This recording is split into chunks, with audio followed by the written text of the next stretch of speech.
Monsieur Paul Sapou, bonsoir. Bonsoir. Vous êtes secrétaire général de la FIDH. Vous avez suivi comme tout le monde qu'aujourd'hui, 16 février 2016, il y a eu une journée ville morte à Kinshasa. Quels sont les derniers éléments dont vous disposez par rapport à cette journée? Bien, grâce à nos cellules du Front citoyen 2016, ainsi que le travail impeccable, remarquable, réalisé par les organisations de défense des droits de l'homme qui ont assuré un monitoring de cette journée sur l'ensemble du territoire national, je retiens deux choses importantes. Le succès des villes mortes, des villes, je dis bien au pluriel, des villes mortes sur l'ensemble du territoire national, et de deux, les violations des droits de l'homme commises sur les activistes du mouvement citoyen la Lucha, la lutte pour les changements. Alors, s'agissant de ces villes mortes au pluriel, et comme qui dirait, pays morts, nous avons retenu que, je retiens que la population congolaise a dans sa grande majorité répondu à l'appel d'observation de la journée des villes mortes sur l'ensemble du pays. Donc ce monitoring que nous avons réalisé à distance démontre que dans toutes les grandes et petites villes de la RDC, les activités habituelles n'ont pas eu lieu et que la population est restée chez elle, comprenant très bien et clairement le bien fondé de cette manifestation civique de défense de sa liberté. De Kinshasa à Lubumbashi, de Kisangani à Bunia, de Beni à Goma, par exemple, d'Uvira à Butembo, de Bukavu à Mbujimayi, un peu partout, la population a fait chèque à l'entêtement des tenants du pouvoir à vouloir violer la Constitution et éviter l'alternance démocratique. L'opinion internationale a été aussi branchée, a pris note de ce premier, je dis bien le premier acte d'un peuple désormais debout pour défendre effectivement ses droits. Alors, un deuxième point que je retiens de cette journée historique, ce sont les violations des droits de l'homme, des flagrantes et graves violations des droits de l'homme. Notamment, l'enlèvement, c'est aujourd'hui même à l'aube de 9 militants du mouvement citoyen, comme je le disais dans ma petite introduction, du mouvement Lucha, citoyen Lucha, dont 6 à Goma et 3 autres à Kinshasa. Ces enlèvements à Goma ont été effectués par les éléments de la police nationale congolaise que l'on ne peut pas identifier autrement, qui se faisaient accompagner des agents du service de renseignement du gouverneur du Nord Kivu, j'insiste, M. Julien Paluku. Alors j'ai dit à ce monsieur, à travers votre média, M.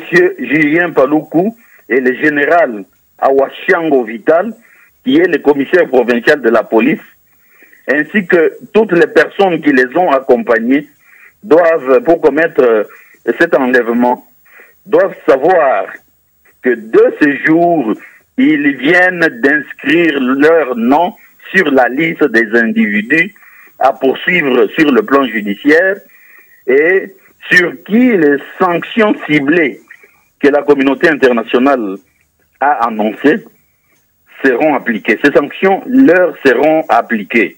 Mais déjà hier ou avant-hier, lorsque on parlait de l'honorable Martin Fayoulou, et à la suite de son arrestation, de la détention dont il a été victime, ainsi que les tortures qui lui ont été administrées, les éléments de la DEMIAP, dont j'ai fait les noms pour le moment, et les autorités congolaises qui avaient commandité cette violation grave des droits de l'homme, tous, ils sont sur cette liste des individus devant subir les sanctions ciblées. De même, les ravisseurs et commanditaires de l'enlèvement et de la détention au secret de 3 autres activistes à Kinshasa, à Bandalungwa, dont Bienvenu Mutumo, héritiers, capitaines, leurs noms seront très bientôt, je vais dire, inscrits sur cette liste des poursuites judiciaires et des sanctions ciblées. Je pense que fini le temps de la dictature imposée et de l'impunité en RDC, ainsi que de manœuvres de la déstabilisation de la région de Grand Lac pour que M. Joseph Kabila soit incontournable dans les hypothétiques négociations de recherche de paix. On connaît tout ce plan, puisque nous sommes partout avec la communauté internationale, les hommes et les femmes de bonne volonté, des acteurs qui ont compris le jeu. Fini ce temps-là, et personnellement, je demande à toute la population de rester vigilante et à toutes les autres autorités qui pensent qu'ils doivent demeurer dans cette situation très difficile avec un régime corrompu. Il faudrait que les Congolais qui sont aux côtés de ces autorités se retirent. Il est grand temps de se retirer, puisque les sanctions, soyez sûrs, sont là et beaucoup vont le regretter. Voilà un peu globalement ce que je retiens.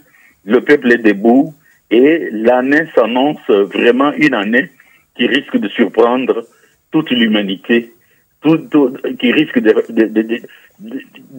d'apporter des surprises qui vont aller au-delà de ce que nous avons vécu, par exemple, au Burkina Faso. Voilà. Bon, une dernière question, M. Paul Sapou.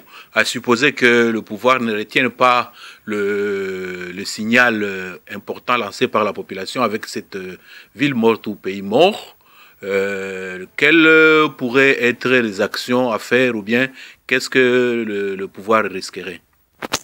Vous dites? Je dis ceci. À supposer que malgré le signal fort de la journée ville morte d'aujourd'hui, le pouvoir reste sourd. Qu'est-ce qu'on pourrait attendre par la suite?